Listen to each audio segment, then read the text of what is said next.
Isaías capítulo 23. Sentença contra Tiro. Uivai, navios de Tarsis, porque está assolada, a ponto de não haver nela casa nenhuma, nem ancoradouro. Da terra de Chipre lhes foi isto revelado. Calai-vos, moradores do litoral, vós a quem os mercadores de Sidom enriqueceram, navegando pelo mar. Através das vastas águas vinha o cereal dos canais do Egito e a ceifa do Nilo, como a tua renda, Tiro, que vieste a ser a feira das nações. Envergonha-te, ó Sidom, porque o mar, a fortaleza do mar, fala, dizendo: não tive dores de parto, não dei à luz, não criei rapazes, nem eduquei donzelas. Quando a notícia a respeito de Tiro chegar ao Egito, com ela se angustiarão os homens. Passai a Tarsis, uivai, moradores do litoral. É esta, acaso, a vossa cidade que andava exultante, cuja origem data de remotos dias, cujos pés a levaram até longe para estabelecer-se? Informou este desígnio contra Tiro, a cidade distribuidora de coroas, cujos mercadores são príncipes e cujos negociantes são os mais nobres da terra? O Senhor dos Exércitos formou este desígnio para denegrir a soberba de toda beleza e envilecer os mais nobres da terra. Percorre livremente como o Nilo a tua terra, ó filha de Tarsis, já não há quem te restrinja. O Senhor estendeu a mão sobre o mar e turbou os reinos. Deu ordens contra Canaã para que se destruíssem as suas fortalezas. E disse: nunca mais exultarás, ó oprimida virgem filha de Sidom. Levanta-te, passa a Chipre, mas ainda ali não terás descanso. Eis a terra dos caldeus, povo que até há pouco não era povo, e que a Assíria destinara para os sátiros do deserto, povo que levantou suas torres e arrasou os palácios de Tiro, e os converteu em ruínas. Uivai, navios de Tarsis, porque é destruída a que era a vossa fortaleza. Naquele dia, Tiro será posta em esquecimento por 70 anos, segundo os dias de um rei. Mas no fim dos 70 anos, dar-se-á com Tiro o que consta na canção da meretriz. Toma a harpa, rodeia a cidade, ó meretriz, entregue ao esquecimento. Canta bem, toca, multiplica as tuas canções, para que se recordem de ti. Findos os 70 anos, o Senhor atentará para Tiro, e ela tornará o salário da sua impureza e se prostituirá com todos os reinos da terra. O ganho e o salário de sua impureza serão dedicados ao Senhor. Não serão entesourados, nem guardados, mas o seu ganho será para os que habitam perante o Senhor, para que tenham comida em abundância e vestes finas.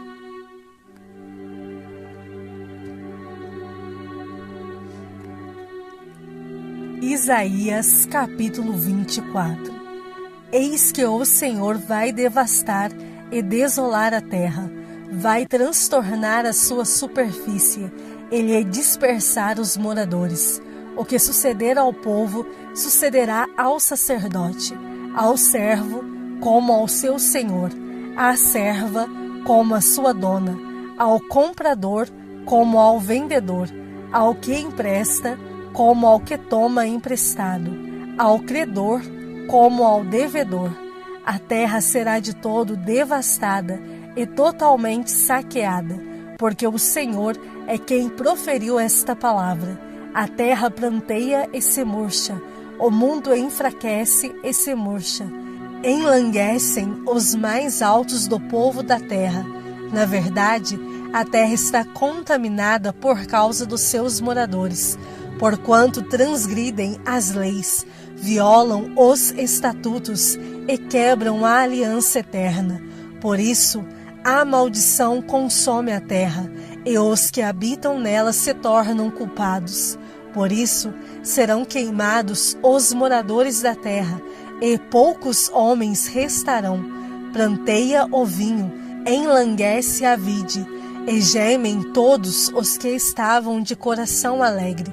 Cessou o folguedo dos tamboris, acabou o ruído dos que exultam, e descansou a alegria da harpa.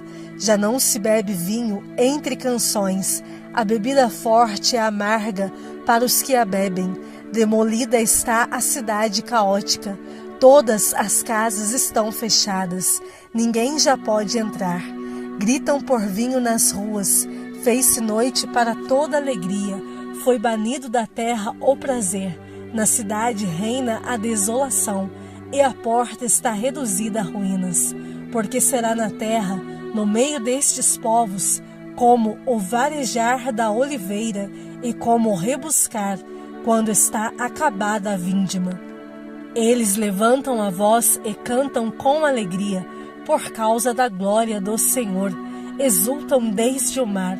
Por isso, glorificai ao Senhor no oriente e, nas terras do mar, ao nome do Senhor, Deus de Israel.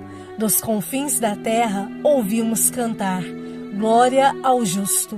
Mas eu digo, definho, definho, ai de mim, os pérfidos tratam perfidamente, sim, os pérfidos tratam muito perfidamente. Terror, cova e laço vem sobre ti, ó morador da terra, e será que aquele que fugir da voz do terror cairá na cova, e, se sair da cova, o laço o prenderá, porque as represas do alto se abrem, e tremem os fundamentos da terra. A terra será de todo quebrantada, ela totalmente se romperá, a terra violentamente se moverá, a terra cambaleará como um bêbado, e balanceará como rede de dormir. A sua transgressão pesa sobre ela, ela cairá e jamais se levantará. Naquele dia, o Senhor castigará no céu as hostes celestes, e os reis da terra na terra. Serão ajuntados como presos em masmorra, e encerrados num cárcere, e castigados depois de muitos dias. A lua se envergonhará, e o sol se confundirá, quando o Senhor dos Exércitos reinar no Monte Sião, e em Jerusalém, perante os seus anciãos, haverá glória.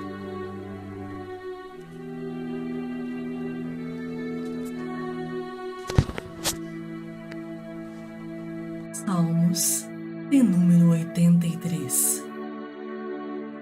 Ó Deus, não te cales, não te emudeças, nem fiques inativo, ó Deus. Os teus inimigos se alvoroçam, e os que te odeiam levantam a cabeça. Tramam astutamente contra o teu povo e conspiram contra os teus protegidos. Dizem, vinde, esquemo-los de entre as nações, e não haja mais memória do nome de Israel. Pois tramam concordemente e firmam aliança contra ti, as tendas de Edom e os ismaelitas, Moabe e os agarenos, Gebal, Amon e Amaleque, a Filistia com os habitantes de Tiro, também a Assíria se alia com eles e se constituem braço forte aos filhos de Ló. Faze-lhes como fizeste a Midian, como a Sísera, como a Jabim, na ribeira de Quizon, os quais pereceram em Endor, tornaram-se adubo para a terra. Sejam os seus nobres como Oreb e como Zeebe, e os seus príncipes como Zeba e como Zalmuna, que disseram, apoderemo-nos das habitações de Deus. Deus meu, faze-os como folhas impelidas por um redemoinho, como a palha ao léu do vento, como o fogo devora um bosque e a chama abrasa os montes. Assim, persegue-os com a tua tempestade e amedronta-os com o teu vendaval. Enche-lhes o rosto de ignomia, para que busquem o teu nome, Senhor. Sejam envergonhados e confundidos perpetuamente, perturbem-se e pereçam, e reconhecerão que só tu, cujo nome é Senhor, és o Altíssimo sobre toda a terra. Atos, capítulo 2. Ao cumprir-se o dia de Pentecostes, estavam todos reunidos no mesmo lugar. De repente, veio do céu um som, como de um vento impetuoso, e encheu toda a casa onde estavam assentados. E apareceram, distribuídas entre eles, línguas como de fogo, e pousou uma sobre cada um deles. Todos ficaram cheios do Espírito Santo e passaram a falar em outras línguas, segundo o Espírito lhes concedia que falassem. Ora, estavam habitando em Jerusalém judeus, homens piedosos, vindos de todas as nações debaixo do céu. Quando, pois, se fez ouvir aquela voz, afluiu a multidão, que se possuiu de perplexidade, porquanto cada um os ouvia falar na sua própria língua. Estavam, pois, atônitos e se admiravam, dizendo: Vede, não são porventura galileus todos esses que aí estão falando? E como os ouvimos falar, cada um em nossa própria língua materna? Somos partos, medos, elamitas e os naturais da Mesopotâmia, Judeia, Capadócia, Ponto e Ásia, da Frígia, da Panfilha, do Egito e das regiões da Líbia, nas imediações de Cirene, e romanos que aqui residem, tanto judeus como prosélitos, cretenses e arábios. Como os ouvimos falar em nossas próprias línguas as grandezas de Deus? Todos, atônitos e perplexos, interpelavam uns aos outros: Que quer isto dizer? Outros, porém, zombando, diziam: Estão embriagados. Então se levantou Pedro com os 11 e, erguendo a voz, advertiu-os nestes termos: Varões judeus e todos os habitantes de Jerusalém, tomai conhecimento disto e atentai nas minhas palavras. Estes homens não estão embriagados, como vindes pensando, sendo esta a 3ª hora do dia. Mas o que ocorre é o que foi dito por intermédio do profeta Joel. E acontecerá nos últimos dias, diz o Senhor, que derramarei do meu espírito sobre toda a carne. Vossos filhos e vossas filhas profetizarão, vossos jovens terão visões e sonharão vossos velhos. Até sobre os meus servos e sobre as minhas servas derramarei do meu espírito naqueles dias, e profetizarão. Mostrarei prodígios em cima no céu e sinais embaixo na terra: sangue, fogo e vapor de fumaça. O sol se converterá em trevas e a lua em sangue, antes que venha o grande e glorioso dia do Senhor. E acontecerá que todo aquele que invocar o nome do Senhor será salvo. Varões israelitas, atendei a estas palavras. Jesus, o Nazareno, varão aprovado por Deus diante de vós, com milagres, prodígios e sinais, os quais o próprio Deus realizou por intermédio dele entre vós, como vós mesmos sabeis, sendo este entregue pelo determinado desígnio e presciência de Deus, vós o matastes, crucificando-o por mãos de iníquos, ao qual, porém, Deus ressuscitou, rompendo os grilhões da morte, porquanto não era possível fosse ele retido por ela.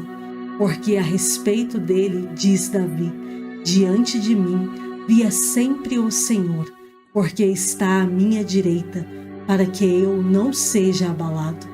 Por isso se alegrou o meu coração e a minha língua exultou. Além disto, também a minha própria carne repousará em segurança, porque não deixarás a minha alma na morte, nem permitirás que o teu santo veja corrupção. Fizeste-me conhecer os caminhos da vida, encher-me-ás de alegria na tua presença. Irmãos, seja-me permitido dizer-vos claramente a respeito do patriarca Davi, que ele morreu e foi sepultado, e o seu túmulo permanece entre nós até hoje. Sendo, pois, profeta, e sabendo que Deus lhe havia jurado que um dos seus descendentes se assentaria no seu trono, prevendo isto, referiu-se à ressurreição de Cristo, que nem foi deixado na morte, nem o seu corpo experimentou corrupção. A este Jesus, Deus ressuscitou, do que todos nós somos testemunhas. Exaltado, pois, à destra de Deus, tendo recebido do Pai a promessa do Espírito Santo, derramou isto que vedes e ouvis. Porque Davi não subiu aos céus, mas ele mesmo declara: disse o Senhor ao meu Senhor: assenta-te à minha direita, até que eu ponha os teus inimigos por estrado dos teus pés. Esteja absolutamente certa, pois, toda a casa de Israel, de que a este Jesus, que vós crucificastes, Deus o fez Senhor e Cristo. Ouvindo eles estas coisas, compungiu-se-lhes o coração e perguntaram a Pedro e aos demais apóstolos: que faremos, irmãos? Respondeu-lhes Pedro: arrependei-vos e cada um de vós seja batizado em nome de Jesus Cristo para a remissão dos vossos pecados, e recebereis o dom do Espírito Santo. Pois para vós outros é a promessa, para vossos filhos e para todos os que ainda estão longe, isto é, para quantos o Senhor nosso Deus chamar. Com muitas outras palavras deu testemunho e exortava-os, dizendo: salvai-vos desta geração perversa.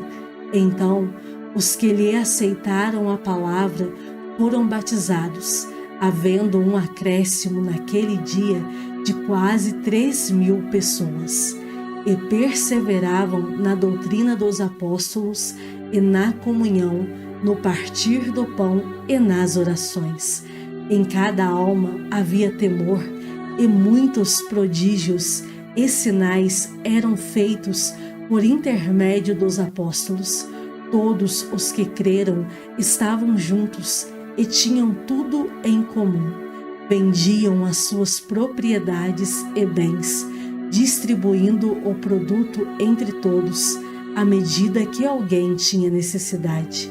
Diariamente perseveravam unânimes no templo, partiam pão de casa em casa e tomavam as suas refeições com alegria e singeleza de coração, louvando a Deus e contando com a simpatia de todo o povo. Enquanto isso, acrescentava-lhes o Senhor dia a dia os que iam sendo salvos.